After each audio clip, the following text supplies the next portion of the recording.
트럼프 대통령은 볼턴 전 보좌관을 원색적인 표현으로 비난하면서 특히 볼턴이 리비아 모델을 언급해서 북미 관계가 망했다라고 말했습니다.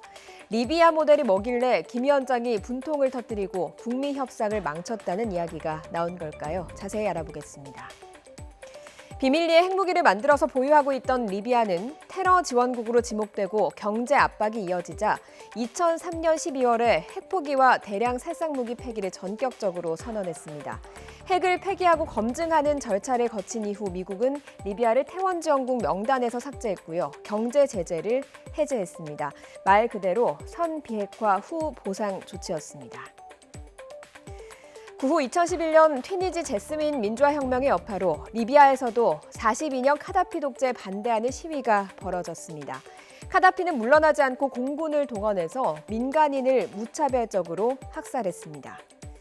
미국과 영국, 프랑스는 반군 시위대를 지원했고요. 카다피 정권은 결국 붕괴했습니다. 도망 다니던 카다피는 반군에 의해서 비참한 최후를 맞았고 이 모습은 전 세계에 생중계됐습니다. 결국 북한도 핵을 먼저 포기할 경우 나중에 카다피가 최후를 맞은 것처럼 체제 위협은 물론 김정은 위원장도 제거될 수 있다. 이렇게 판단을 하는 겁니다.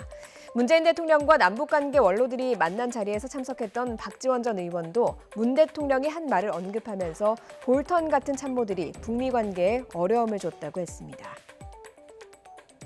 문재인 대통령께서 김정은 위원장, 트럼프 대통령이 또 문재인 대통령과 비핵화 합의가 상당히 됐었는데 밑에 사람들이 틀어가지고 못했다. 그래서 탑다운이 안 된 거다라고 청와대에서 말씀하셨는데 이걸 바로 백업하고 있지 않습니까?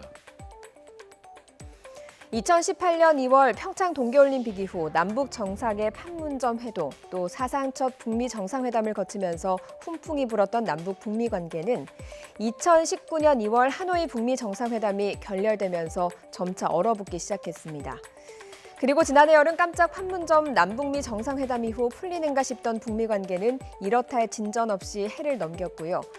전대미문의 코로나19 위기 속에 북한이 갑자기 남북 평화의 상징인 공동연락사무소까지 폭파하면서 남북 관계는 2년 전을 넘어 20년 전으로 후퇴하는 것 아니냐는 우려도 커지고 있습니다.